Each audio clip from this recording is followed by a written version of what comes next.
Assalamualaikum warahmatullahi wabarakatuh.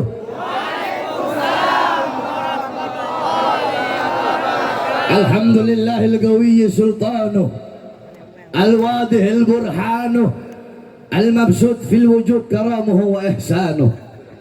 Allahumma salli wa sallim wa barik wa karrim wa azim ala nuril anwar wa sirril asrar wa tiryakil akhyar wa miftahi babil yasar Sayyidina wa maulana Muhammad, Sayyidina wa maulana Muhammad, Muhammadinil Mukhtar wa alihil athhar wa ashabihil akhyar adada ni'amillahi wa ifdalih, amma ba'd. Yang saya cintai, yang saya muliakan, segenap para alim ulama, para habaib, para kiai, para tuan-tuan guru, para abi, para sesepuh, para pemimpin-pemimpin daya, segenap tokoh masyarakat, segenap aparat pemerintah, wabil khusus segenap panitia peringatan Isra wal Mi'raj baginda Nabi besar Muhammad. Yang saya cintai, yang saya muliakan, segenap keluarga besar pengurus Masjid Tengku Sik di Pasi beserta seluruh hadirin hadirat, bapak-bapak, ibu-ibu, khususnya para pemuda-pemudi umat baginda Nabi besar Muhammad yang selalu dimuliakan oleh Allah Subhanahu wa taala. Saudara-saudara sekalian yang dimuliakan oleh Allah, kita duduk pada malam hari yang mulia ini untuk mengenang satu peristiwa yang mulia, satu kejadian yang agung, satu peristiwa besar dalam sejarah Islam. Perjumpaan seorang hamba dengan Tuhannya, perjumpaan kekasih dengan kekasihnya, perjumpaan hamba yang mulia dengan yang maha mulia, perjumpaan hamba yang agung dengan yang maha agung, perjumpaan hamba yang suci dengan yang maha suci, perjumpaan hamba yang luhur dengan yang maha luhur, yaitu perjumpaan Allah dengan baginda Nabi besar Muhammad sallallahu alaihi wasallam yang kita kenal dengan peristiwa atau kejadian Isra wal Mi'raj. Saudara-saudara, kalau saya menjelaskan tentang Isra Mi'raj 1 bulan nggak bakal habis, karena kami kalau masuk bulan Rajab itu kami mengkhatamkan kitab yang menjelaskan tentang Isra Mi'raj. Nama kitabnya Hasyiah Ad-Dardir, karangan Imam Ahmad Abil Barakat Ad-Dardir, dan kitab Dau'us Siraj fi Fadli Rajab wa Qissah Al-Mi'raj, karangan Imam As-Sayyid Muhammad Amin Al-Kurdi. Jadi saya tidak akan panjang lebar, saya hanya akan memberikan intisari daripada Isra wal Mi'raj. Saudara-saudara, para ulama-ulama salaf, ulama-ulama terdahulu, banyak sekali daripada beliau-beliau yang mengarang kitab-kitab yang menjelaskan tentang Isra Mi'raj. Banyak, ada kitab As-Siraj Al-Wahhaj fi Haqaiqil Mi'raj, karangan Al-Imam Abul Ishaq Muhammad ibn Ibrahim An-Nu'mani Asy-Syafi'i. Ada kitab Al-Mi'raj, karangan Al-Imam Abdul Karim Al-Qushairi atau yang kita sebut Imam Qushairi. Ada kitab Ar-Risalah fil Mi'raj, karangan Al-Imam Abul Hasan Ali bin Muhammad Al-Lakhmi. Ada kitab An-Nurul Wahhaj fi Qissah Isra wal Mi'raj, karangan Al-Imam Ali Zainal Abidin bin Muhammad Al-Hadi Al-Barzanzi. Beliau adalah kakek daripada pengarang Maulid Barzanzi. Nah, kitab itu disyarahkan oleh cucunya, diberi nama kitab Tajul Ibtihaj ala Nuril Wahhaj, karangan Al-Imam As-Sayyid Ja'far Al-Barzanzi. Kemudian ada kitab Qissatul Mi'raj, karangan As-Sayyid Usman Syata ibn Muhammad Syata. Kemudian ada kitab Afdalul Manhaj fi Isbat Isra wal Mi'raj, karangan Al-Imam Syekh Abdullah Mustafa Al-Maraghi. Kemudian kitab Dau'us Siraj fi Fadli Rajab wa Qissah Al-Mi'raj, karangan Al-Imam As-Sayyid Muhammad Amin Al-Kurdi.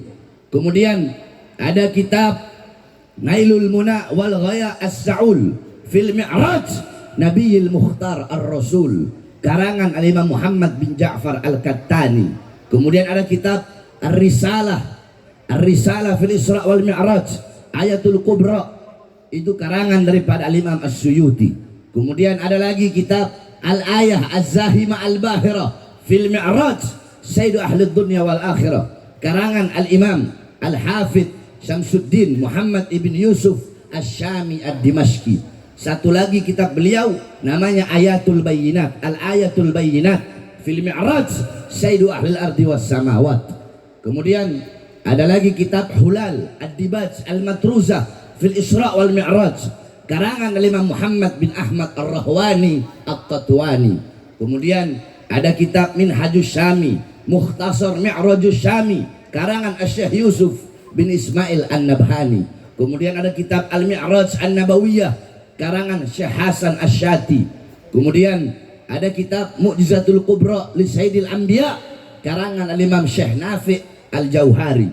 Kemudian ada kitab Yawaqit Taj Al-Wahhaj fil Isra wal Mi'raj, karangan Al-Imam Muhammad Al-Kattani. Kemudian ada lagi kitab karangan guru besar kami,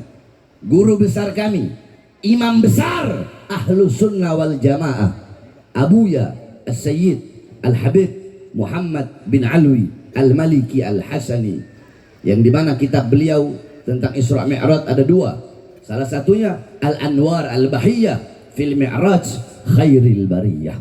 Saya jelaskan kitab-kitab tersebut karena saya nggak mau panjang lebar bahas Isra Mi'raj. Engkau pelajari kitab-kitab yang saya sebutkan, maka engkau akan mendapatkan pemahaman, intifa, manfaat, faedah, hikmah yang sebenarnya tentang Isra wal Mi'raj. Karena itu kitab-kitab ulama-ulama terdahulu dalam satu kaedah dikatakan, man arada taqadduma fa'alaihi bikutubil mutaqaddimin, faman arada ta'akhura fa'alaihi bikutubil mutaakhirin. Siapa yang ingin sukses, ingin maju, ingin terdepan, ingin luas pemikirannya dalam masalah ilmu agama atau ilmu akhirat atau ilmu dunia, hendaklah berpegang teguh kepada kitab-kitab ulama-ulama terdahulu. Karena saya setiap mengatakan sesuatu pasti ada maroji.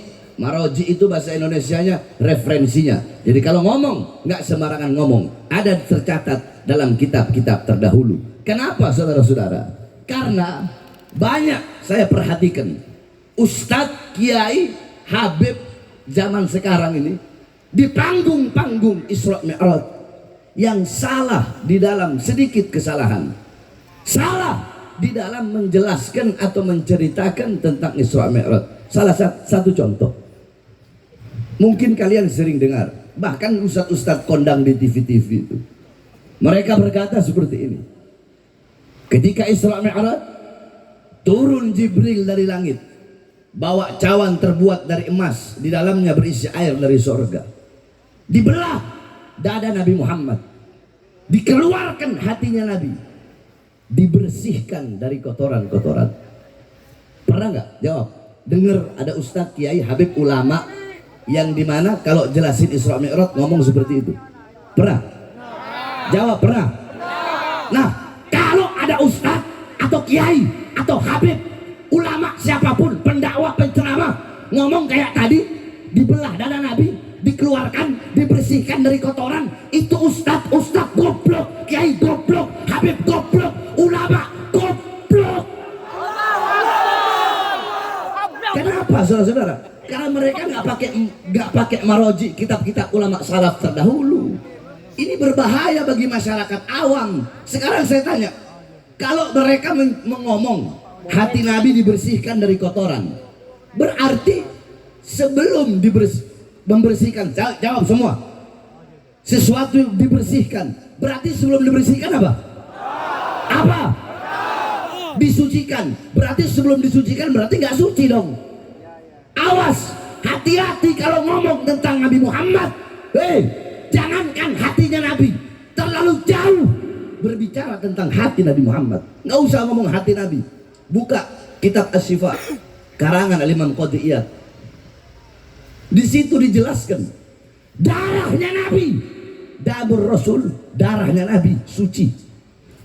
Nanahnya Nabi suci. Air kencingnya Nabi suci. Kotorannya Nabi suci.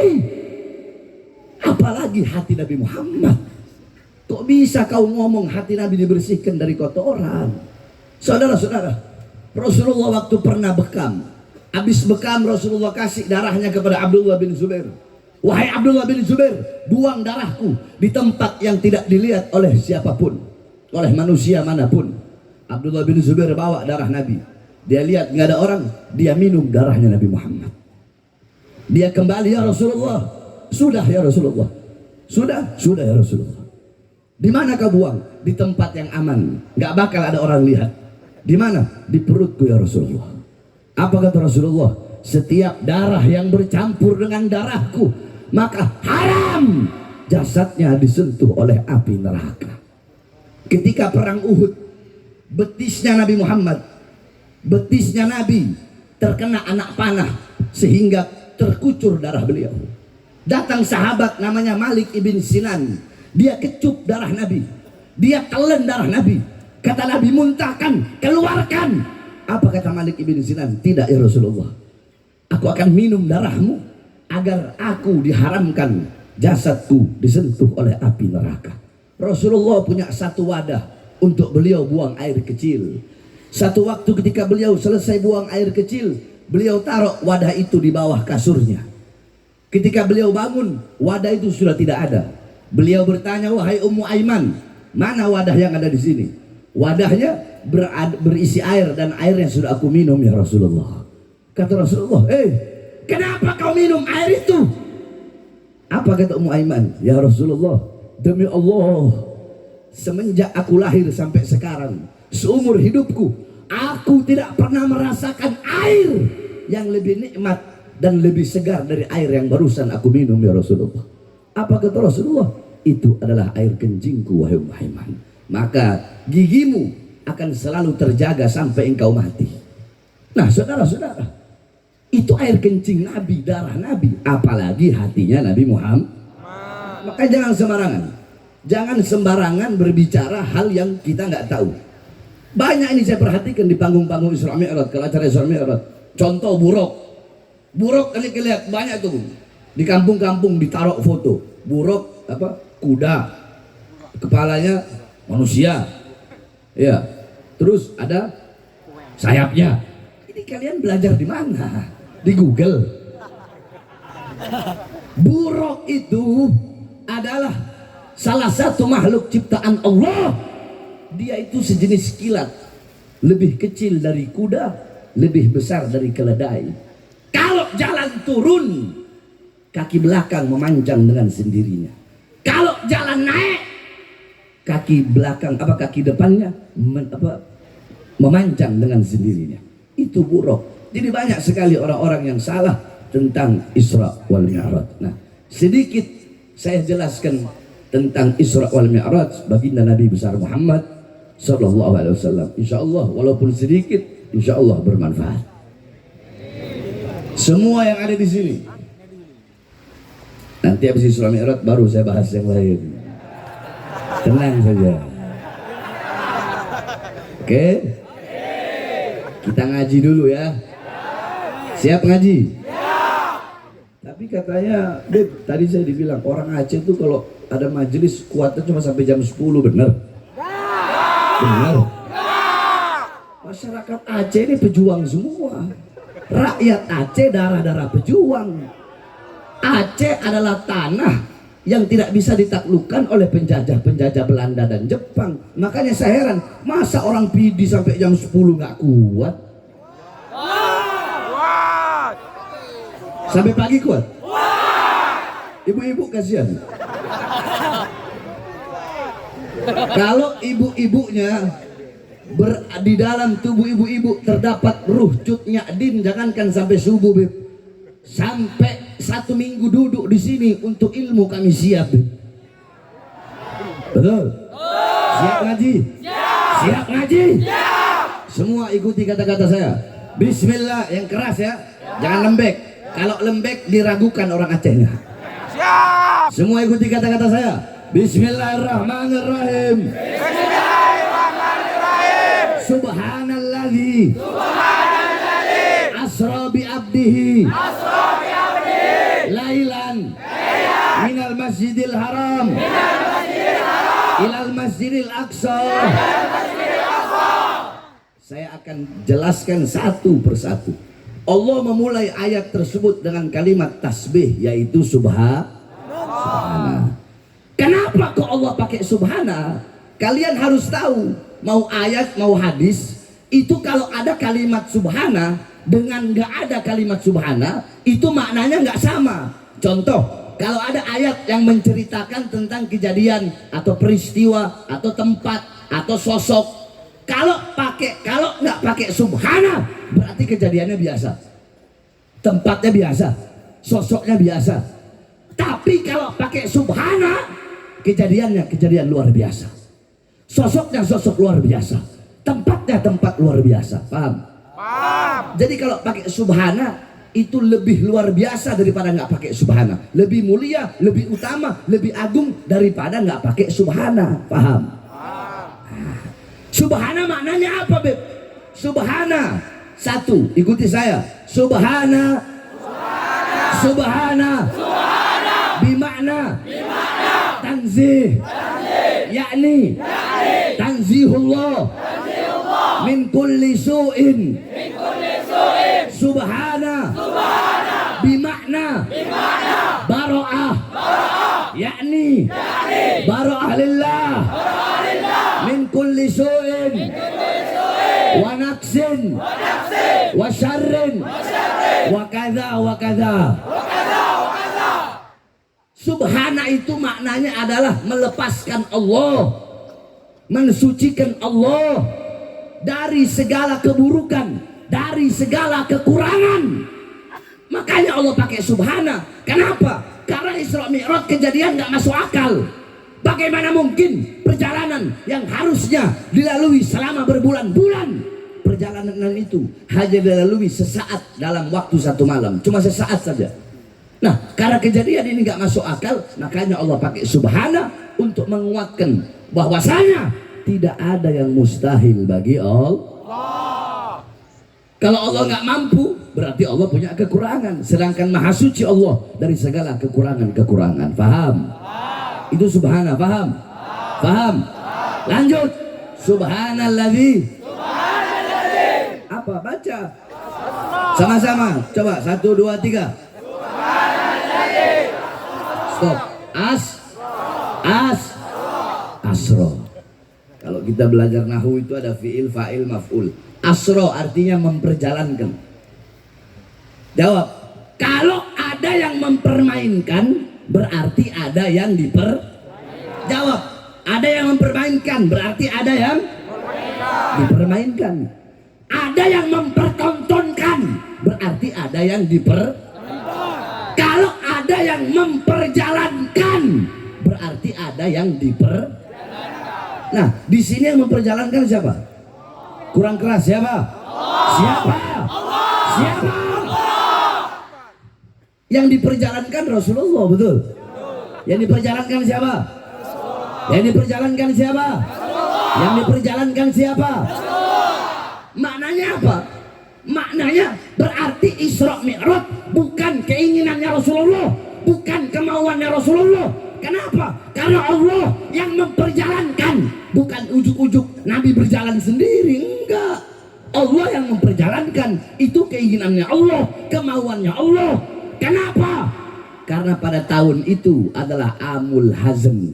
Apa? Tahun kesedihan bagi Nabi. Kenapa?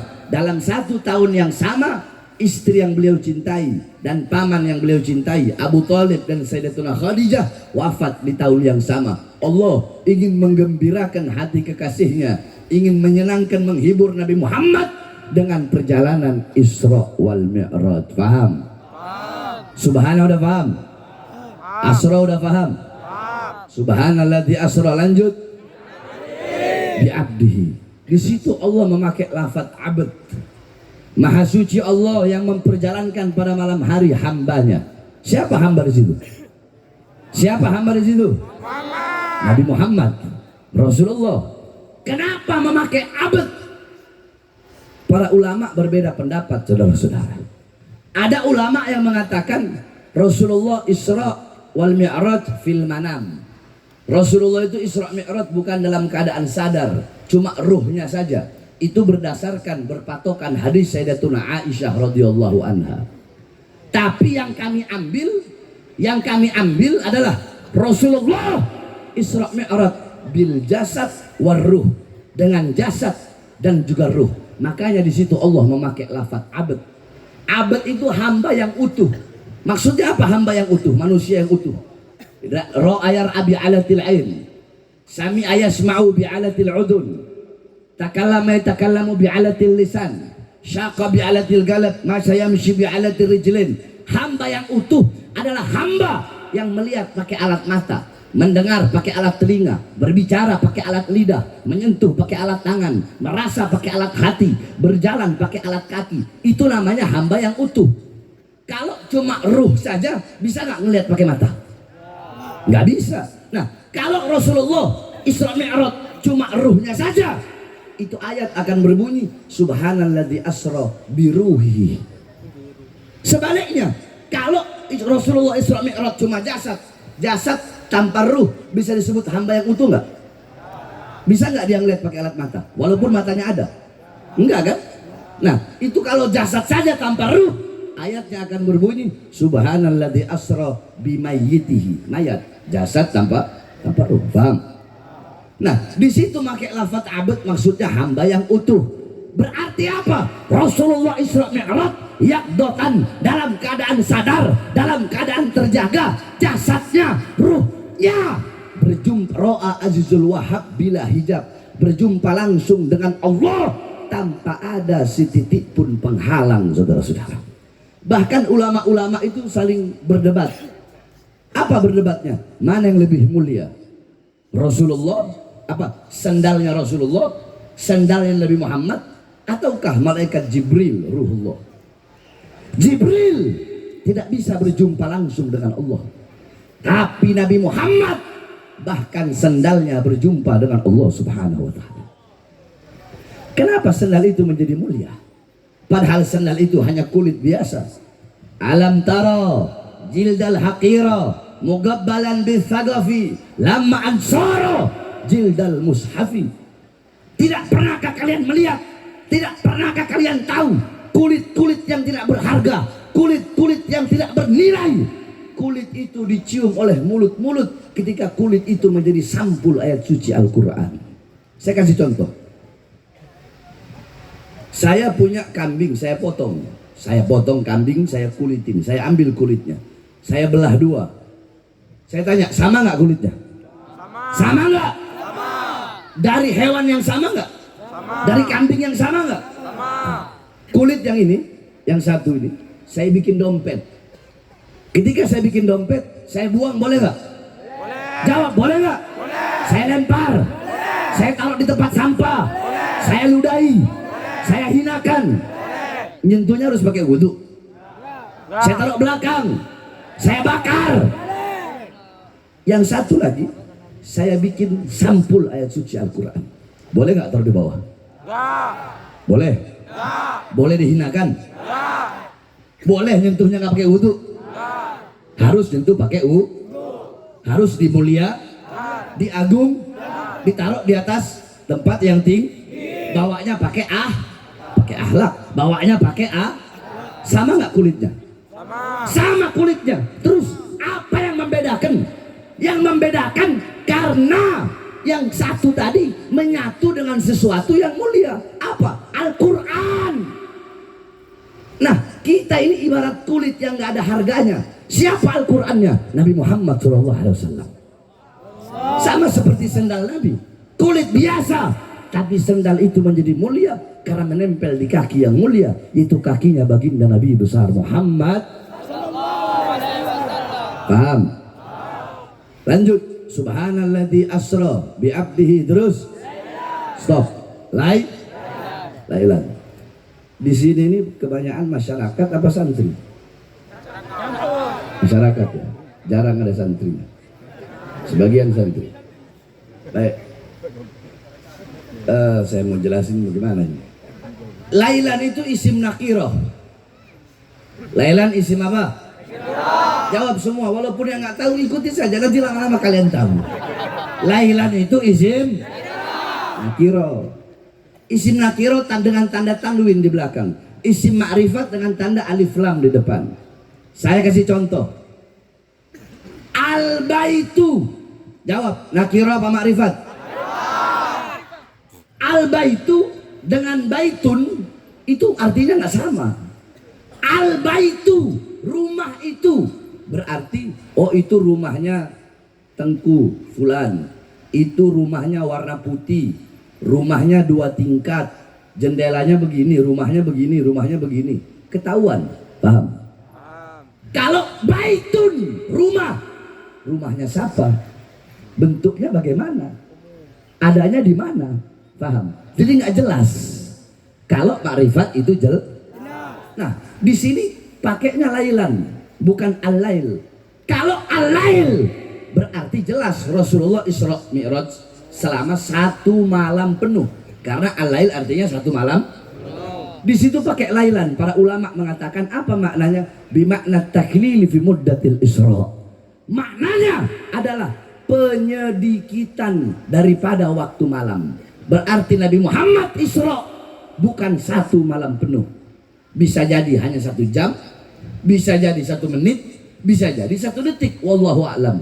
Intinya Nabi Muhammad Isra bukan 1 malam penuh. Artinya itu penyedikitan daripada waktu malam. Paham? Paham? Lanjut. Sama-sama. Kita tahu. Anggap saya nggak ceramah, anggap saya lagi ngajar. Saya kalau lagi ngajar gini. Ya, nanti ceramahnya bisa ini baru saya ceramah nanti. Lanjut, minal. Yang keras, minal. Masjidil Haram, dari Masjidil Haram. Beb, apa itu Masjidil Haram? Masjidil Haram adalah masjid yang begitu luar biasa. Masjid yang begitu agung. Sampai-sampai dikatakan dalam Al-Qur'an, Inna awwala baitin wudi'a linnas bi Bakkatil mubarakah. Sesungguhnya rumah pertama, masjid pertama yang Allah letakkan bagi umat manusia itu adanya di Ka'bah, itu adanya di Makkah. Nah, dalam hadis Rasulullah berkata, "Salatun fi masjidi hada afdal min alfi salatin fi ma siwahu." Illa Masjidil Haram. Salatun fi Masjidil Haram afdal min mi'ati alfi salatin fi ma siwahu. Salat di Masjid Nabawi, kata Rasulullah, salat di Masjid Nabawi itu lebih utama, lebih mulia daripada 1000 kali salat dibandingkan masjid yang lain. Contoh, kalian salat maghrib di masjid ini, 1 maghrib itu sama seperti 1000 maghrib di Masjid Nabawi, kecuali Masjidil Haram. Di Masjidil Haram, salat di Masjidil Haram sama dengan 100.000 kali salat dibandingkan dengan masjid-masjid yang lain. Jadi kalau sholat di sini maghrib sekali sama seperti 100.000 kali maghrib di Masjidil Haram. Makanya kalau ada rezeki pergi umroh, betul? Pergi umroh, sholat di sana yang khusyuk, minta sama Allah Subhanahu Wa Taala. Karena itu adalah tempat yang mulia dan dimuliakan oleh Allah Subhanahu Wa Taala. Minal Masjidil Haram ilal Masjidil Aqsa. Qala Rasul, la tushaddur rihal illa ila 3 masajid. Masjidil Hada, wa Masjidil Haram, wa Masjidil Aqsa. Itu dalilnya. Kata Rasulullah, tidak ada bepergian yang lebih utama selain pergi ke 3 masjid. Masjidku ini Nabawi, Masjidil Haram, dan Masjidil Aqsa yang ada di Syam, yang ada di Palestina sekarang. Al-Aqsa adalah tempat kelahiran para nabi, tempat kelahiran para rasul. Al-Quds adalah simbol kesucian. Al-Quds adalah simbol keberanian. Al-Quds adalah simbol perjuangan. Al-Quds yang selama hampir 75 tahun diperjuangkan oleh umat Islam Palestina, saudara-saudara kita yang ada di sana. 75 tahun mereka memperjuangkan Al-Quds agar ada suara azan di Masjid Al-Aqsa, agar ada orang-orang yang sujud, karena Al-Aqsa sekarang dikuasai oleh Zionis Israel laknatullah dan para negara-negara pendukungnya. Oleh karenanya saudara-saudara, kita sebagai orang mukmin, kalau kita merasa biasa-biasa saja dengan penindasan yang dialami oleh saudara-saudara kita di Palestina, tidak pantas kita disebut umat Islam, nggak pantas kita disebut oleh kita disebut orang yang beriman. Sebagaimana dalam hadis, masalul mu'min fi tawaddihim wa ta'atufihim wa tarahumihim masalul jasad idza ishtaka minha udwun tada'a sa'iril jasad bis-sahari wal humma. Perumpamaan orang mukmin bagaikan satu jasad, satu tubuh. Kalau ada sebagian anggota tubuh yang merasa sakit, maka seluruh anggota tubuhnya merasakan sakit. Saudara-saudara, air mata rakyat dan masyarakat Palestina itu adalah air mata kita. Kalau kita memang punya iman kepada Allah Subhanahu wa taala. Air mata mereka, air mata kita. Darah mereka, darah kita.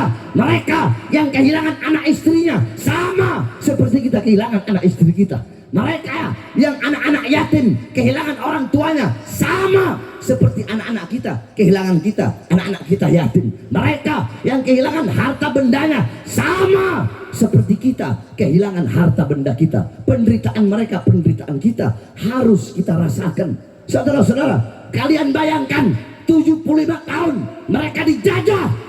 Tapi kemarin saudara-saudara, ketika Hamas menyerang Israel yang menyebabkan ratusan tentara Israel meninggal, dunia barat, Amerika, Inggris, Jerman, Prancis langsung menuduh Hamas sebagai teroris. Hei negara-negara barat, hei Amerika, hei Israel, Prancis, Jerman, Inggris, dan kalian para sekutu-sekutu Amerika dan Israel, kalian berkata pejuang-pejuang Islam adalah teroris. Saudara-saudara, teroris itu artinya menebarkan teror.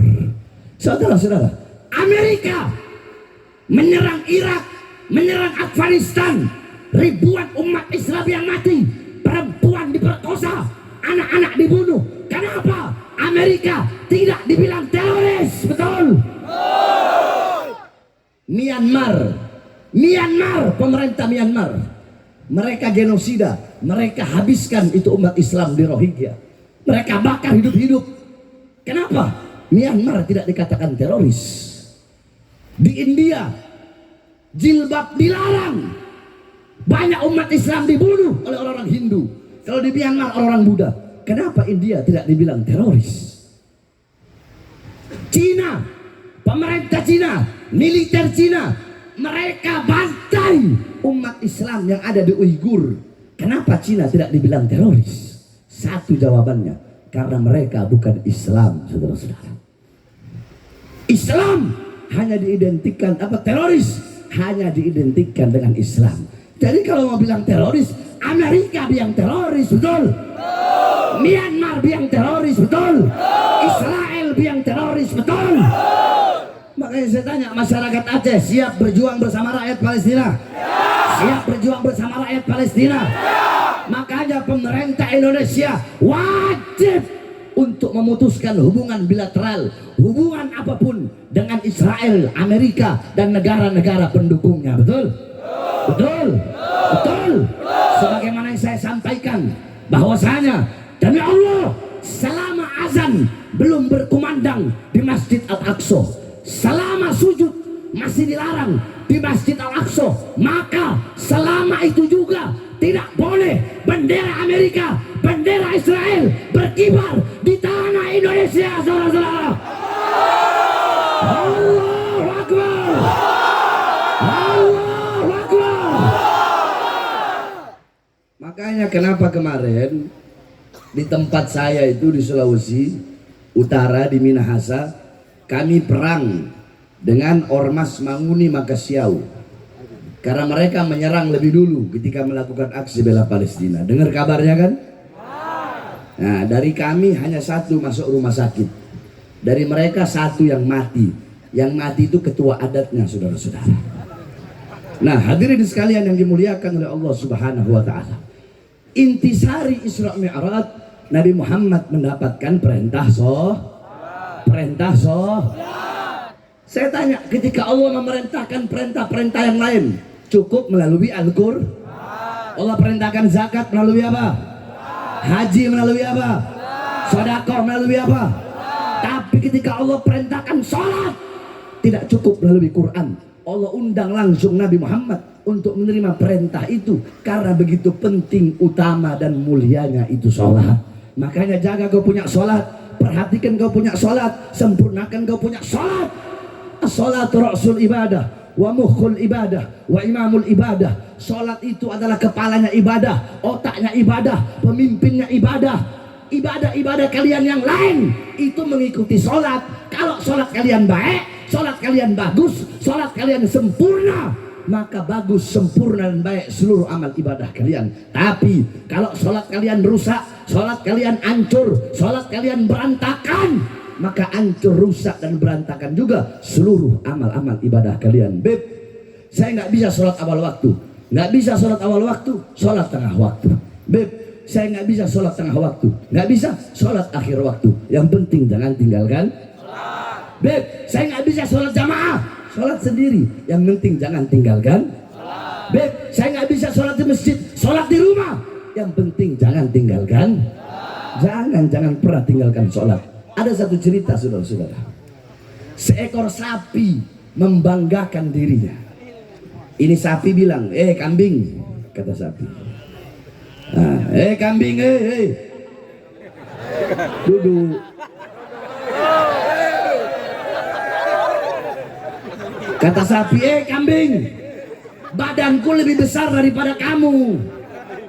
Aku lebih mulia dari kamu. Kata sapi. Dijawab sama kambing, memang aku lebih kecil dari kamu, tapi setidaknya aku lebih mulia daripada ayam. Karena aku lebih besar daripada ayam. Dagingku sunnah dimakan. Ayam gak mau kalah. Kata ayam, saya subuh bangunin orang sholat, daging saya bisa dimakan, telur saya bikin orang jadi sehat. Setidaknya saya lebih mulia daripada seekor anjing yang najis. Anjing gak mau kalah juga. Anjing bilang, memang saya najis, tapi saya masih bermanfaat. Saya menyembah Allah, saya bertasbih kepada Allah, saya bisa jaga rumah orang dari pencuri dan orang-orang jahat. Setidaknya saya lebih mulia daripada seekor babi. Babi udah pasrah.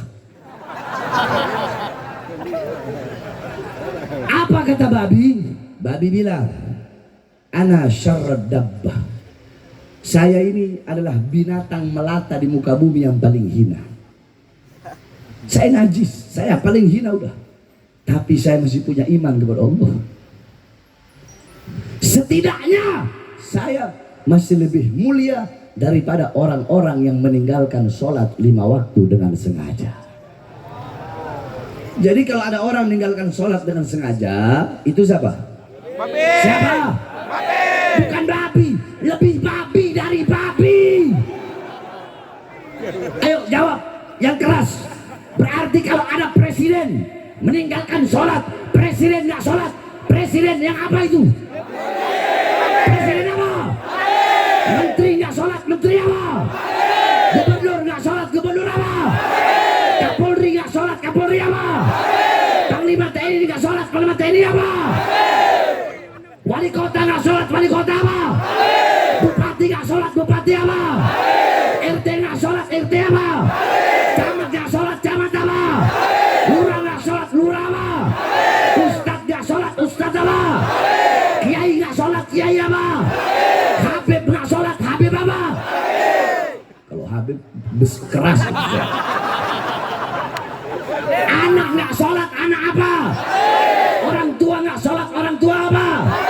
Suami nggak sholat, suami apa? Istri nggak sholat, istri apa? Babi, lebih babi dari babi. Kenapa saya sampaikan ini? Ini jadi pelajaran bagi kalian. Betul? Jadi kalau ada orang nggak sholat sengaja bilang, bangkai orang yang lebih hina dari bangkai babi, sini kamu. Bilang begitu. Itu jadi pelajar. Jadi tarhib dan tarhib. Cuma ya memang gayanya saya, kan saya nggak bilang, babi sendiri yang bilang kata itu babi. Saya lebih mulia daripada orang yang meninggalkan sholat. Makanya jaga dan perhatikan engkau punya sholat. Nah, tapi alhamdulillah Aceh luar biasa. Kemarin saya nyampe udah mau maghrib. Begitu saya mau cari makan, semua rumah makan di Banda Aceh itu tutup waktu maghrib. Luar biasa. Aceh luar biasa. Nggak tahu ini itu di Banda. Sini juga sama. Sama. Semua Aceh begitu. Sama. Makanya nggak heran Aceh dikatakan tanah serambi Mekah, karena orang Aceh sangat berpegang teguh kepada syariat Islam, berpegang teguh kepada para ulama, berpegang teguh kepada ajaran-ajaran Islam. Nah, terakhir saudara-saudara, ini baru ceramahnya. Saya, tolong jangan ribut. Saya ini habis pulang ceramah dari Lombok, Bali, keliling. Terus langsung ke sini. Nanti ini saya mau ke Brunei ceramah. Acaranya tanggal 12. Sekarang tanggal berapa? Saya udah nggak tahu tanggal, nggak tahu hari udah. Besok saya pulang. Insya Allah kalau nggak ya tanggal 12 saya ceramah di Brunei. Saya ini punya penyakit jantung kardiomyopati, jadi nggak boleh terlalu capek. Saya udah fisik saya nggak kayak dulu, saudara-saudara. Nggak kayak dulu. Tapi kalau mau fight, ayo boleh diadu. Saudara-saudara, saya ceramah dari umur 14 tahun, udah keliling Indonesia. Coba hitung, umur saya sekarang 38, kurang 14 berapa? Berapa? 38 kurang 14 24 tahun, bayangkan juga. Walaupun saya masih muda, itu kan masih muda. 24 tahun saya keliling Indonesia cerah. Makanya fisik saya udah gak kayak dulu. Ini yang bikin saya semangat sebenarnya lamno. Kenapa? Saya mau cari mata biru. Jauh dari sini. Jauh. Berapa jam? Oh, sini ada mata biru. Habis ini kita jalan-jalan. Tapi ada yang hadir mata biru sini. Mau jadi istri yang keempat? Biar di PD ada Bahar bin Smith. Betul. Biar di PD nanti ada saya punya anak lahir di PD. Iya, saya nanti datang ya 3 bulan sekali lah ngeliatin. Saya didik dia. Biar besar ada yang lawan kezaliman di Aceh, betul? Iya, makanya carikan saya lamno mata biru itu. Awas, ini ceramah jangan sampai istri saya dengar. Istri saya dengar, besok kalian lihat berita telah meninggal dunia Habib Bahar bin Smith, dibunuh oleh istrinya sendiri. Paham? Jadi tadi kita ini baru ceramah sedikit saja. Saudara-saudara, sekarang tanggal berapa? 10. Berarti 4 hari lagi. Iya.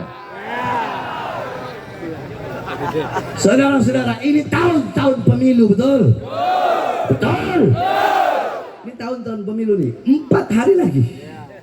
4 hari lagi akan ditentukan nasib bangsa, nasib negara ke depan, saudara-saudara.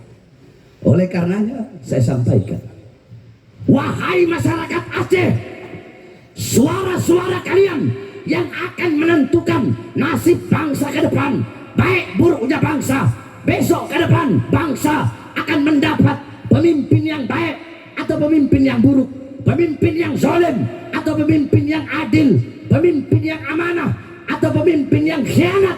Itu tergantung daripada suara-suara kalian.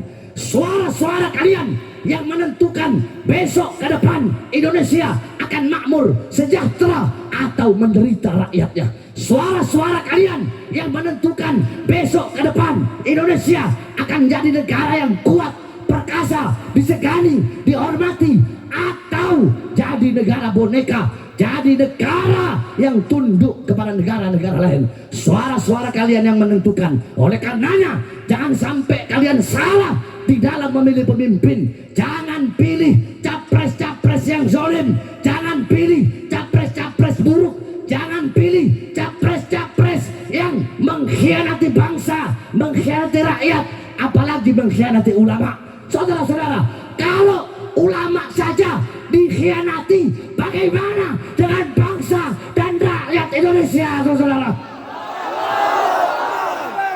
Jangan pilih capres-capres pengkhianat, betul? Betul. Jangan pilih capres-capres yang mau menjadikan Indonesia negara dinasti. Tahu dinasti? Dari bapak ke anak, anak ke cucu, betul? Betul. Indonesia negara demokrasi. Pilih, ikuti para ulama yang lurus, ulama yang istiqomah. Saudara-saudara, sekarang ini ulama terbagi menjadi dua. Ada ulama lurus, ada ulama istiqomah, ada ulama anjing. Tiga kok. Ulama yang lurus itu bagaimana? Yang istiqomah. Ulama yang lurus, ulama yang istiqomah, ya'muruna bil ma'ruf wa yanhauna 'anil munkar. Mereka menyerukan kepada kebaikan. Mereka bakal nyuruh pilih pemimpin yang baik, yang taat, yang patuh, yang tunduk kepada Allah, yang amanah. Mereka bakal mencegah kemungkaran. Jangan pilih pemimpin yang buruk, jangan pilih pemimpin yang zalim. Ulama yang lurus, ulama yang nggak bisa dibeli, nggak bisa disuap, nggak bisa disogok. Ada ulama capres ngasih uang ke dia, ayo nih uang. Nah, gimana caranya? Giring suara umat buat saya. Di sisi lain ulama yang lurus kebalik, mereka yang mengeluarkan hartanya, keringatnya untuk apa? Untuk memilih capres-capres tersebut. Nah, saudara-saudara, saya dari 6 bulan yang lalu sama 6 bulan, Januari 7, sekarang Februari, berarti 8 bulan sama sekarang. Saya udah keliling Indonesia dari 6 bulan lalu, itu untuk menyerukan kepada umat, rakyat, masyarakat untuk memilih presiden dari hasil ijtima ulama. Sebab kenapa? Sebab saudara-saudara, kemarin ijtima ulama itu ada kan yang dari Aceh, Tengku Zainuddin sama siapa lagi beberapa itu. Tanya ke mereka saja. Mereka beli tiket bayar sendiri. Hotel, nginep atau losmen bayar sendiri. Makan bayar sendiri. Nggak ada partai, nggak ada capres yang membiayakan, nggak ada. Yang bayar nggak ada. Itu inisiatif para ulama-ulama yang lurus demi bangsa ke depan, dari bangsa yang baik, biar rakyat nggak sengsara, biar rakyat nggak ditipu. Di situ ada ahlul halli wal adli. Panjang kalau mau saya jelasin ahlul halli wal adli atau ahlul khiyar. Mereka yang menentukan. Di situ debat, di situ ada perdebatan, saling tukar pikiran. Di situ mereka saling tukar pikiran, saling debat. Nanti dilihat kalau tiga-tiganya baik, nggak mungkin dong pilih tiga-tiganya. Benar? Betul? Kalau tiga-tiganya baik, maka yang dipilih adalah yang paling baik. Kalau tiga-tiganya bangsat, tahu bangsat? Nah, kalau tiga-tiganya bangsat, pilih nggak? Tetap harus pilih. Ulama nggak begitu.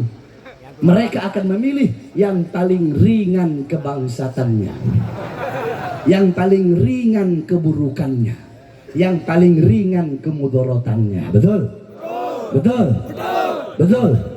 Sebab kalau nggak dipilih, bisa jadi di antara tiga yang baik. Kalau nggak milih, yang jadi bisa jadi yang sedikit kebaikannya. Kalau tiga-tiganya buruk, bisa jadi yang paling banyak keburukannya. Nah, dari hasil ijtima ulama kemarin, setelah adanya musyawarah dan mufakat para ulama-ulama yang lurus, sehingga keluarlah hasil capres yang ulama menyerukan untuk memilih. Keluar hasil tersebut, dan hasil tersebut adalah Anies Baswedan dan Muhaimin Iskandar.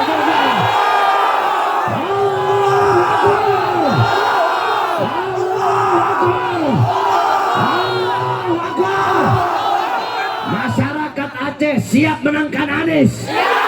Siap menangkan Anies. Siap ikut komando ulama.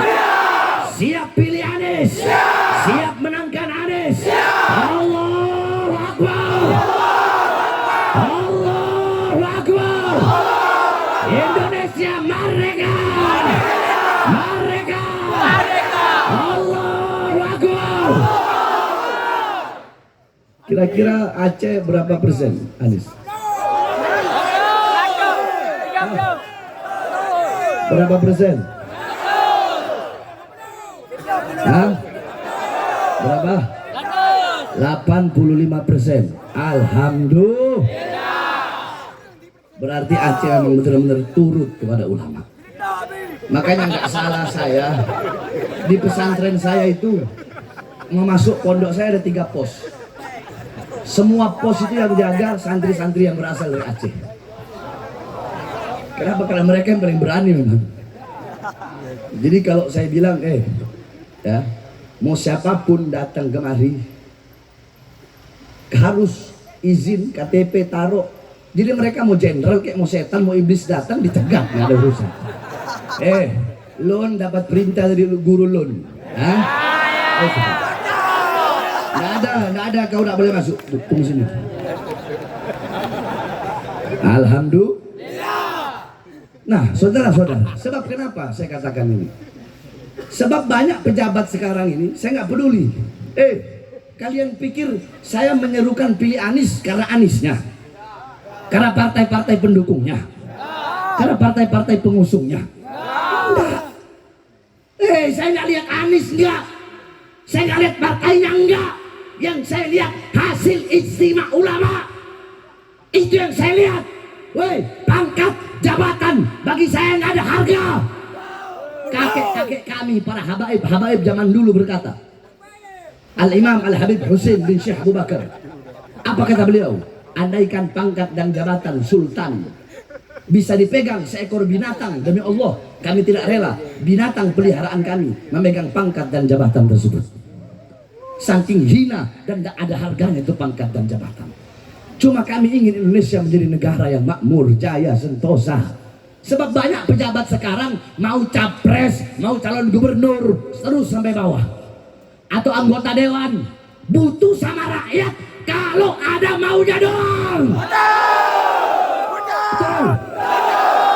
Pernah nggak dengar capres atau calon dewan, calon gubernur, calon wali kota janji begini, saya berjanji kalau nanti Lun jadi, Lun nggak bakal makan gaji Lun sebagai pejabat. Banyak nggak? Saya tanya, banyak nggak? Banyak nggak? Maka kalau ada pejabat yang begitu, saya mau bilang sekarang, hei bangsat, hei biadab, hei pejabat bajingan, iya, kalian nggak makan gaji kalian. Gaji presiden berapa? Gaji gubernur berapa? Anggota dewan berapa? Paling 40 juta, 50 juta, 60 juta, 100 juta. Memang kalian nggak makan, tapi kalian makan, kalian rampok puluhan triliun, ratusan triliun harta rakyat Indonesia. Gajinya nggak dimakan, cuma 60 juta. Yang dimakan uang proyek. Betul? Investor-investor Cina, asing, Amerika, udahlah, nggak usah munafik-munafikan sama saya. Nih di sini nih saya ceramah sekarang. Kalau ada yang nggak terima, ngomong sekarang langsung, jangan main-main belakang. Kalau andaikan saya memberikan apresiasi kepada bapak-bapak aparat polisi dan TNI yang menjaga acara ini hingga berjalan lancar, saya memberikan apresiasi. Mudah-mudahan beliau-beliau Allah panjangkan umurnya. Tapi ingat nanti habis acara, kalau kalian mau ancam atau mau lapor atau mau tegur, jangan ancam tegur panitia, ancam saya, tegur saya. Ayo tegur saya kalau berani, ayo ancam saya. Mumpung saya di Aceh, saya bertanggung jawab dunia akhirat atas apa yang saya sampaikan pada malam hari ini, saudara-saudara. Betul? Istri-istrinya capres, istri-istri tim sukses mau pemilu begini, mendadak pakai jilbab. Mak banteng pakai jilbab.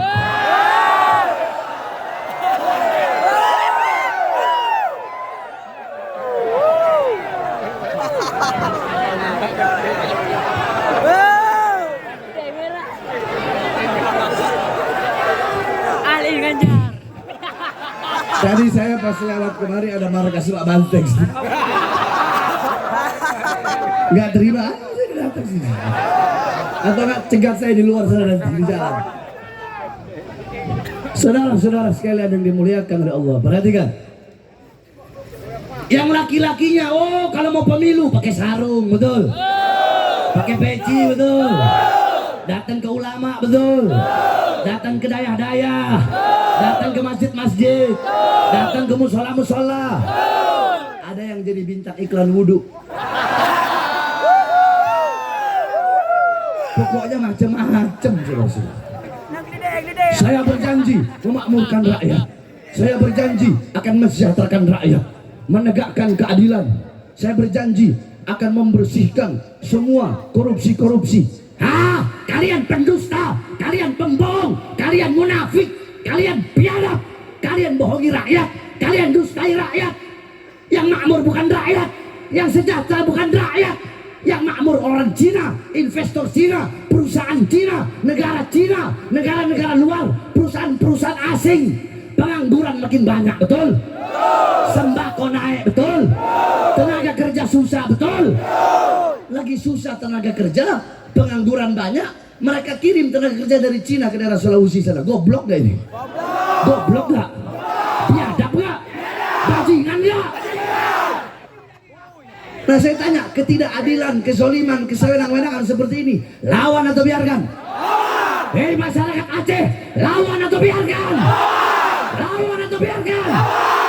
Maka sampaikan kepada mereka, para pejabat zolim, pengkhianat bangsa, sampaikan, kami pemuda-pemudi yang berdiri di atas tanah Serambi Mekah, di atas tanah Aceh, tanah yang telah dicuci dengan darah para ulama, darah para tengku, darah para cut, darah para syuhada, darah para pahlawan. Kami pemuda-pemudi Aceh bersumpah, kami akan melawan kezaliman, kami akan tegak berdiri, tidak akan menundukkan kepala, sampaikan kebenaran, sampaikan keadilan. Kami tidak akan berhenti sampai mati. Kami masyarakat Aceh akan berada di barisan paling depan melawan kalian sampai titik darah penghabisan, saudara-saudara. Allahu Akbar. Allahu Akbar. Masyarakat Aceh siap lawan kezaliman, siap lawan ketidakadilan, siap lawan kemungkaran. Allahu Akbar. Nah, saudara-saudara,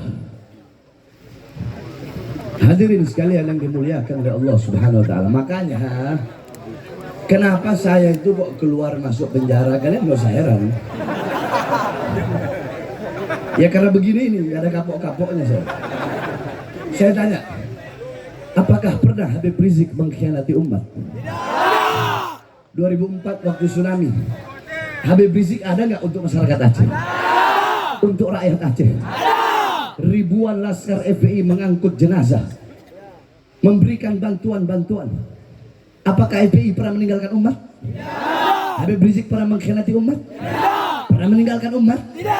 Bahar bin Smith pernah meninggalkan umat? Pernah mengkhianati umat? Pernah meninggalkan masyarakat Aceh? Saya pernah tinggalkan kalian? Saya pernah khianati kalian? Saudara-saudara, bahkan saya keluar masuk penjara, Habib Rizik keluar masuk penjara. Kenapa? Demi membela kehormatan umat Islam, demi membela bangsa, demi rakyat susah, demi para nelayan, para buruh. Itu yang kami suarakan, suara rakyat. Yang kami suarakan adalah mewakili rakyat, suara kebenaran, suara keadilan. Kalian tahu, sampai-sampai saya baru keluar penjara dari lapas itu, saya keluar sore keluar, malam saya ceramah, besoknya langsung dibawa ke Nusa Kambangan. Nusa Kambangan tahu kan? Iya, banyak orang Aceh di sana. Kasus ganja.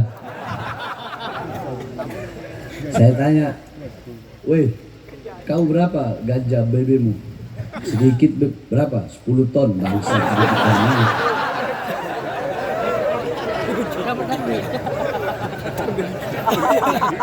Betul? Dibawa ke sana, diborgol tangan saya, saudara. Diborgol tangan saya, dari borgol tangan nyambung ke borgol perut, dari borgol perut nyambung ke borgol kaki, saudara. Saya dibikin seperti penjahat besar. Saya pernah melihat foto cutnya Adin kalau nggak salah, yang diborgol itu tangannya, kakinya. Saya diborgol tangan, perut dan kaki. Saya tanya, saya penjahat? Saya penjahat? Saya bandar narkoba? Pembunuh? Sambo bangsat itu? Hah? Saya Sambo bangsat? Hah? Bandar narkoba? Maling uang rakyat? Merugikan negara? Mau tahu kenapa saya dibawa ke Nusa Kambangan? Tahu? Tahu? Bilang kalau tahu-tahu, kalau enggak saya ceritakan. Tahu apa enggak? Waktu itu lagi PSBB. Corona, Covid, PSBB, semua orang nggak boleh keluar, ya kan? Ya. Saya keluar penjara, saya udah tahu kalau saya bahas ini pasti saya ditahan lagi. Saya udah siap, nggak ada masalah, nggak ada urusan. Nah, malam itu saya ceramah. Isi ceramah itulah yang mereka bilang memprovokasi masyarakat dan meresahkan masyarakat, sehingga saya ditahan lagi, dibawa ke Nusa Kambangan. Pertanyaannya, apa isi ceramahnya? Yang katanya meresahkan dan memprovokasi. Saya jelaskan, dan masyarakat di sini kalian bisa menilai, saudara-saudara, apakah itu provokasi, apakah itu meresahkan, ataukah pembelaan. Kalian sendiri yang nilai, tidak perlu saya. Pertama, saya bilang, hei presiden, hei pejabat, hei aparat, di masa corona ini rakyat kalian kurung dalam rumah, tapi tidak kalian memberikan kebutuhan pokoknya. Itu provokasi. Provokasi. Yang kedua, saya bilang, hei presiden, hei pejabat, pengangguran Indonesia lagi banyak-banyaknya di masa corona, tapi tenaga kerja terus kalian kirim dari Cina. Itu meresahkan. Meresahkan. Yang ketiga, saya bilang, toko-toko kecil milik pribumi di Jakarta, di Jawa Barat, toko-toko Aceh, toko-toko Batak, toko-toko Sunda, toko-toko Betawi, yang toko-toko kecil, warung-warung kecil, kalian paksa untuk tutup, tapi mal-mal, perusahaan-perusahaan asing tetap buka. Itu provokasi. Tidak. Itu meresahkan. Tidak. Atau pembelaan? Pembelaan. Apa itu? Apa? Jawab.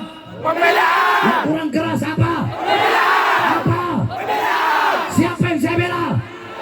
Siapa yang saya bela? Siapa yang saya bela? Berarti yang goblok saya atau mereka? Mereka. Yang bodoh saya atau mereka? Mereka. Yang tolol saya atau mereka? Mereka. Ya gara-gara itu, gara-gara saya bela rakyat, saudara-saudara. Dibilangkan meresahkan, ya memang meresahkan, tapi bukan meresahkan rakyat. Saya kan sering bilang, lidah saya ini kayak alkohol. Kayak apa? Saya tanya, kulit kalau ada luka, ya, ada luka, kena alkohol, sakit nggak? Perih nggak? Tapi kalau luka nggak ada, kalau kulit nggak ada luka, kena alkohol dingin nggak? Adem nggak? Nah itu saya, lidah saya. Jadi kalau pejabat hatinya rusak, hatinya nggak bener, hatinya khianat, bangsat, biadab, kena lidah saya nusuk, berasa sampai hatinya. Betul? Tapi kalau pejabat lurus, pejabat istiqomah, saya mau ngomong apapun ya dia nggak bakal sakit. Kenapa? Karena dia nggak ngerasa, betul? Betul. Jadi saudara-saudara, udah, saya sudah muak. Saya sekarang udah gak peduli. Mau saya dipenjara, dibunuh, dicincang-cincang, dipotong lidah saya, mau diracun, mau ditembak, saya tidak peduli, saudara-saudara. Karena terlalu banyak saya lihat penindasan kepada rakyat, kesewenang-wenangan pejabat kepada rakyat. Dan bagi saya, Bahar bin Smith, untuk rakyat, untuk bangsa, dipenjara itu resiko paling kecil. Jangankan hanya dipenjara, jangankan hanya di penjara, nyawa saya, jiwa saya, darah saya murah, harganya tumpah untuk bangsa dan negara kesatuan Republik Indonesia. Allahu Akbar. Makanya saya wasiatkan kepada kalian, wahai para pemuda-pemudi Aceh, jikalau suatu saat nanti, saya nggak tahu, jikalau suatu saat nanti saya dibunuh, saya ditembak atau diracun atau dibunuh, dibikin seperti kecelakaan, berjanjilah kalian, kalau saya mati dibunuh, saya tidak akan mati, saya tidak pengen, saya tidak mau mati di atas kasur bagaikan keledai. Enggak, saya ingin mati dalam keadaan berdiri. Saya ingin mati sebagai kesatria, saya ingin mati sebagai pejuang. Dan jangan kalian pikir kalau saya mati ketika mayat saya sampai rumah, anak istri saya nangis. Tidak, saudara-saudara. Anak istri saya sudah saya didik. Kalau mereka lihat mayat saya, mereka bakal senyum. Mereka bilang, istri saya bakal bilang, alhamdulillah, kakak telah mencapai tujuannya kakak. Kakak udah sampai pada harapannya kakak, mati berjuang di jalan Allah Subhanahu wa Ta'ala. Berjanjilah kalian, kalau saya mati untuk berjuang di jalan Allah, di jalan agama, di jalan bangsa, di jalan negara, melawan pejabat zalim, melawan pengkhianat bangsa, berjanjilah kalian, wahai rakyat Aceh, khususnya pemuda-pemudi Aceh, jangan pernah kalian padamkan api-api perjuangan yang selama ini telah saya jalankan, saudara-saudara. Saya tanya, siap lanjutkan perjuangan? Siap lanjutkan perjuangan? Siap teruskan perjuangan? Allahu Akbar. Insya Allah kita doakan Indonesia dapat pemimpin yang amanah, pemimpin yang adil, pemimpin yang bisa mensejahterakan rakyat.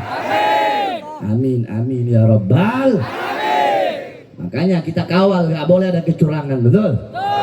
Nggak boleh kayak kemarin-kemarin pemilu curang, nggak boleh, betul? Betul. Kalau nggak curang, insya Allah amin menang. Kalau curang, bukan lidah yang berbicara. Saya bersumpah,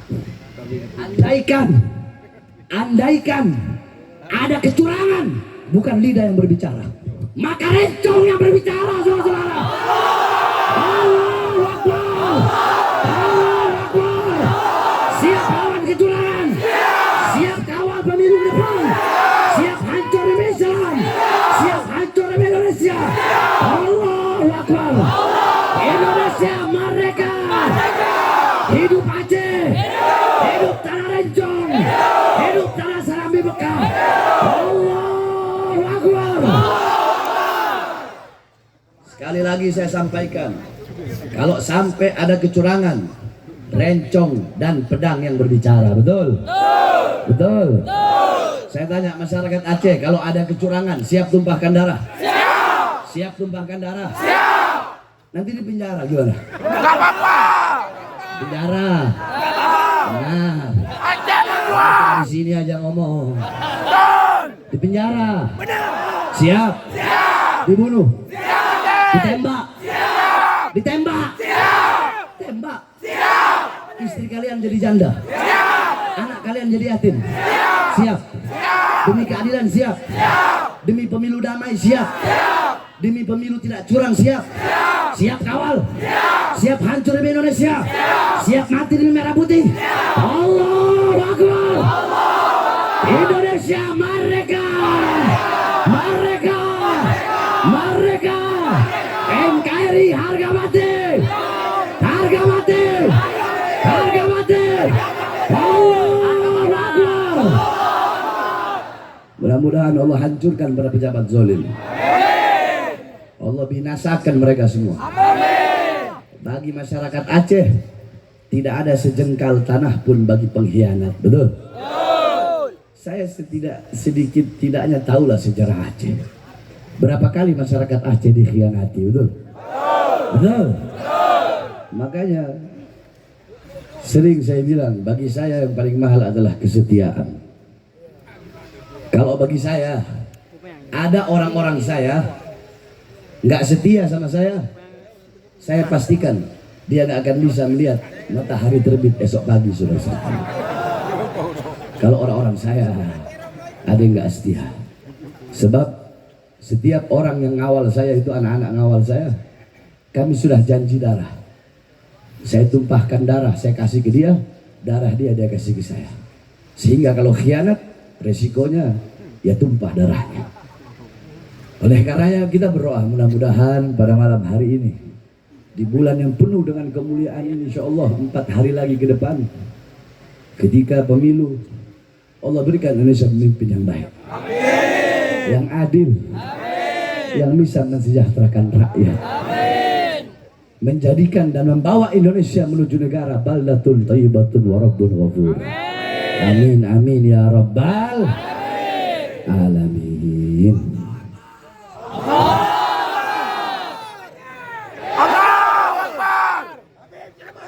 Jadi Aceh berapa persen? 90. 90. 100. Nggak mungkin 100, nggak mungkin. Nggak mungkin. Seluruh Aceh kira-kira suara untuk Anies berapa persen? 90. Berapa? 90. 90%.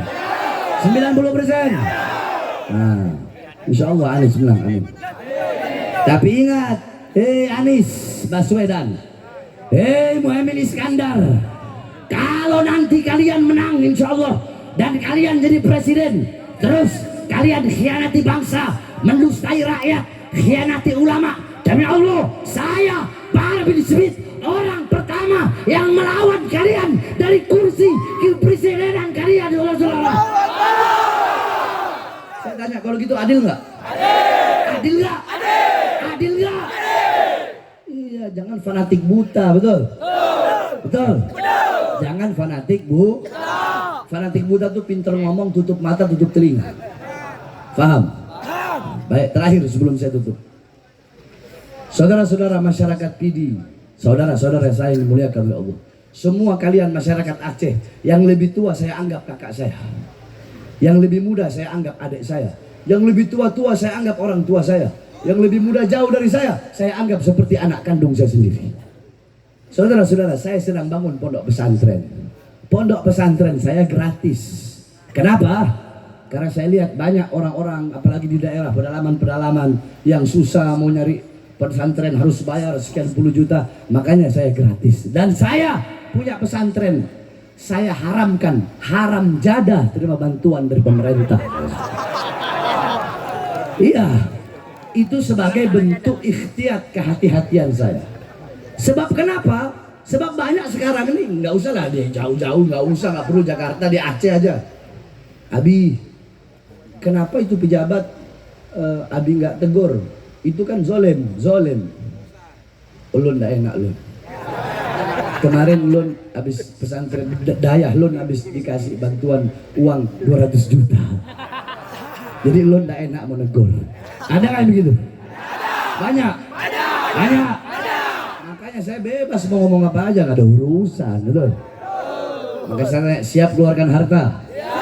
Siap keluarkan harta. Siap keluarkan harta. Ibu-ibu dari tadi diam aja ibu-ibu ini. Saya tanya, ibu-ibu beli bedak berapa? 100.000? 100? Istri kalian beli bedak berapa? 300? Udahlah, jangan 100 saja, 100. 100.000? 100.000? Saya tanya, bedak itu hancur nggak? Musnah nggak? Binasa nggak? Nah, untuk yang hancur, yang binasa kalian rela mengeluarkan 100.000. Kenapa untuk yang kekal abadi, untuk pesantren, untuk akhirat kalian tidak bisa mengeluarkan uang tersebut? Masuk akal nggak? Masuk akal nggak? Kalau untuk dunia saja rela keluarkan harta, kenapa nggak rela keluarkan harta untuk akhirat? Betul? Betul? Jadi kalau cuma 10.000 mending taruh aja di dalam kantong kalian. Sini saya kasih 10 juta. Nggak, bercanda. Siap berapapun harta yang kalian keluarkan, tidak ada harta yang bisa menyelamatkan seseorang dalam kubur kecuali harta yang dikeluarkan di jalan Allah Subhanahu wa Ta'ala.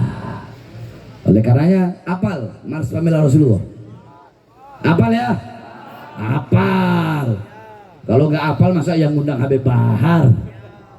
Siap, nyalakan flash ibu-ibu yang paling belakang semua, ayo coba nyalakan flash HP-nya. Flash HP nyalakan sambil kita semua menyanyi Mars Pembela Rasulullah. Semua yang ujung itu, anak-anak muda yang di tempat wudhu, ayo nyalakan flash HP semuanya. Rakyat PD, masyarakat PD, ayo sama-sama kita ketuk pintu langit bersolawat dan menyanyikan Mars Pembela Rasulullah. Kita gentarkan hati-hati para pengkhianat bangsa. Duduk semua, jangan yang berdiri, duduk. Nanti biar panitia yang keliling bawa sorban atau pakai kardus. Semuanya kita hancurkan hati para pengkhianat bangsa, betul?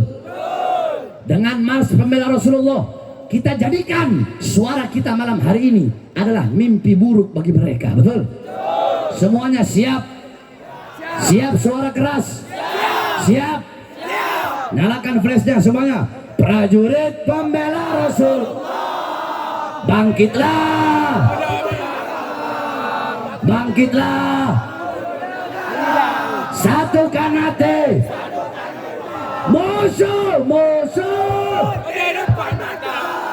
lawan dia sampai berdarah, darah menjadi saksi di sisi. Untuk agama dan negara tercipta kematian Murah harganya, maju maju ayo maju ayo terus maju.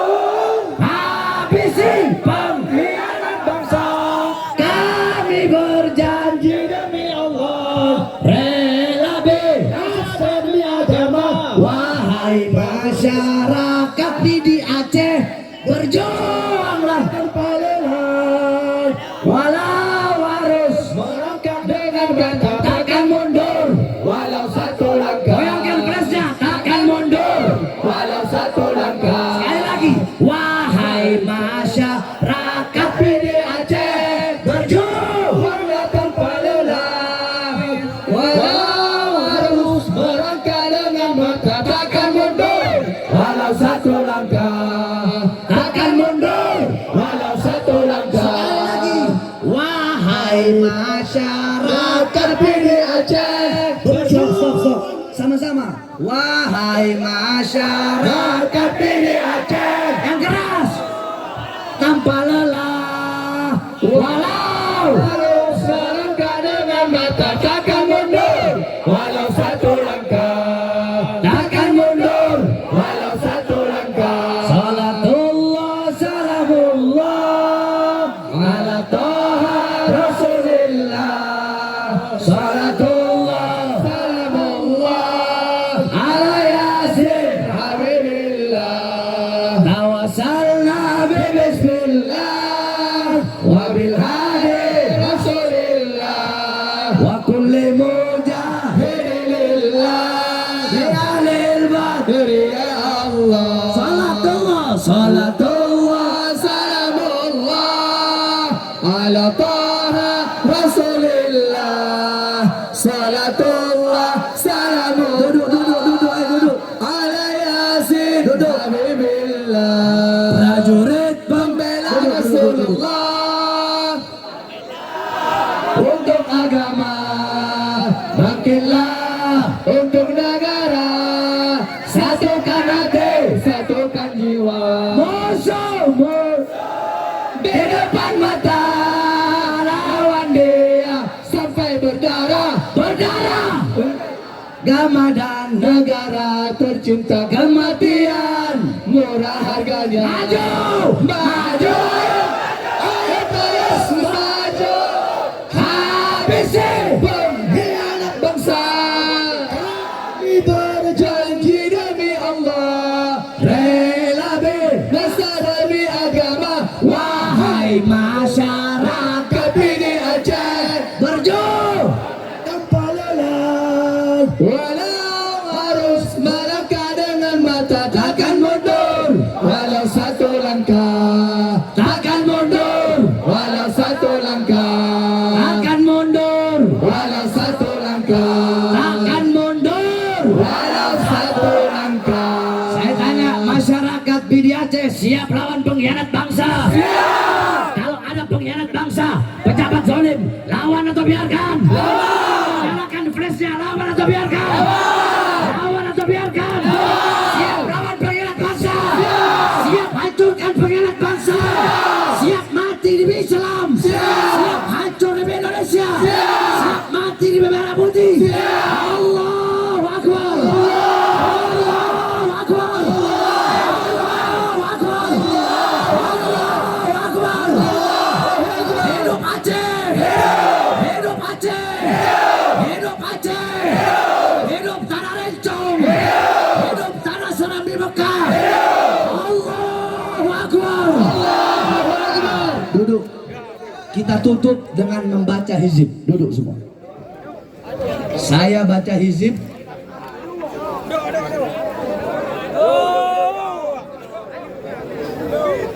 sudah yang panitia terus jalan aja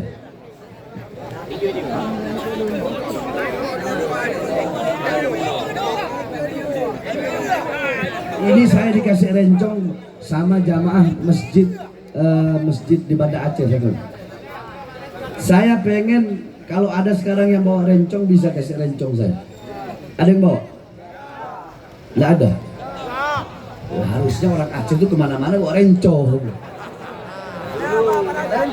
Nah, ditangkap. Kenapa ditangkap? Adat kok ditangkap. Adat istiadat kok ditangkap. Hah?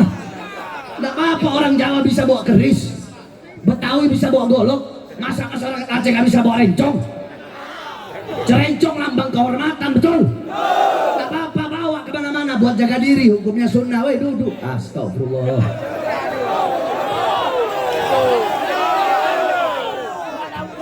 Ayo saya tanya semuanya, siap baca hizib? Siap baca hizib? Kita baca hizib, kita niatkan agar Allah Subhanahu wa ta'ala hancurkan musuh-musuh Allah. Pertama, Allah berikan kemenangan bagi bangsa dan rakyat Indonesia. Kedua, Allah berikan kemerdekaan bagi rakyat dan masyarakat Palestina. Ya, kalau ada yang nggak hafal, amin-amin aja kalau nggak hafal. Paham? Hafal nggak hizib Nasr? Hafal? Nah, yang hafal ikut baca, yang nggak hafal amin-amin aja. Yang depan duduk. Nanti, bentar. Ayo, yang musuh angkat tangannya. Yang nggak hafal amin yang keras.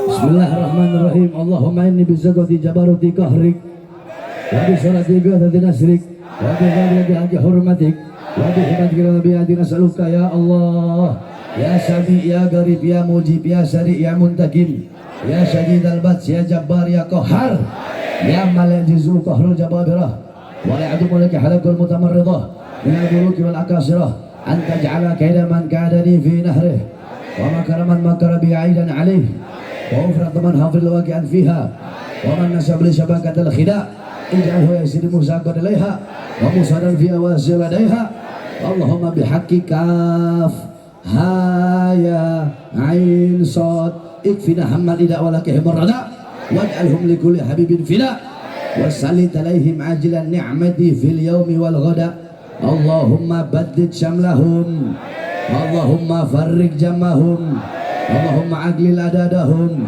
Allahumma jalid dairat alaihim Allahumma awsil adab ilaihim Allahumma akhrijhum an dairat al-hilm waslubhul badal imhal wa hula yadihum marbut ala qulubihim wa tuballighumul amal Allahumma mazighum kala mazzaq mazal tawmin ilaika intisar birusul qawlik Allahumma antasir lana intisar rabbika alaik Allahumma antasir lana intisar rabbika Allahumma antasir lana intisar rabbika alaik Allahumma tabakkal bina hamim hamim hamim hamim hamim hamim hamim ain sin kaf himat yahu yahu yahu yahu yahu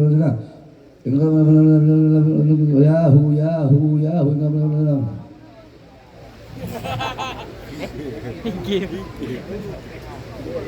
umara al-zalimin wa sultanul jairin wa Israel wa Amerika wa kullu bilad aduwul muslimin wal muslimat Allahumma irfa' Palestin wa jamil biladil muslimin ala hadhihi niyah wa la kullu yatin salihah wansurna fa innaka khairan nasirin waftah lana futuhat al-arshiyah wal rahmah wal barakah wal maghfirah wal hidayah wa takabbal hajatuna ya Rabb. Sebutkan semua hajat-hajatnya.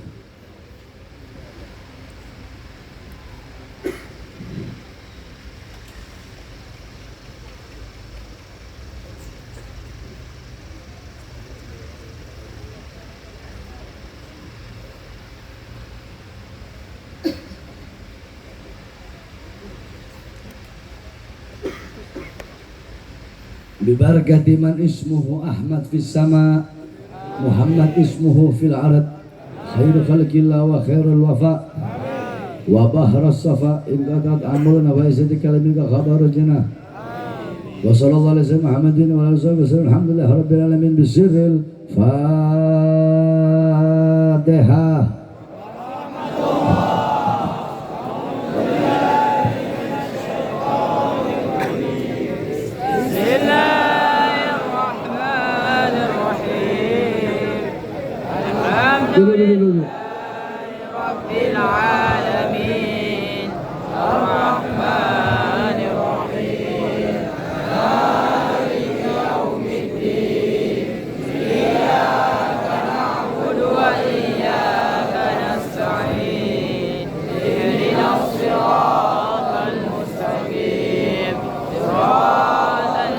Duduk.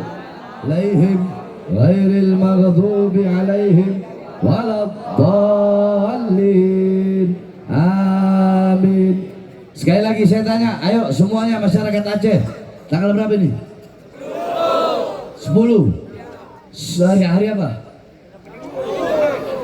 Semua masyarakat Aceh, hari Sabtu 10 Februari 2024 nanti kada hari pencoblosan, siap menangkan Anies, siap menangkan Anies, siap pilih Anies, siap menangkan Anies, siap ikut Komando Ulama. Sabtu 10 Februari 2024 masyarakat Aceh nanti siap menangkan Anies, siap menangkan Anies. Allahu Akbar, Allahu Akbar, Allahu Akbar.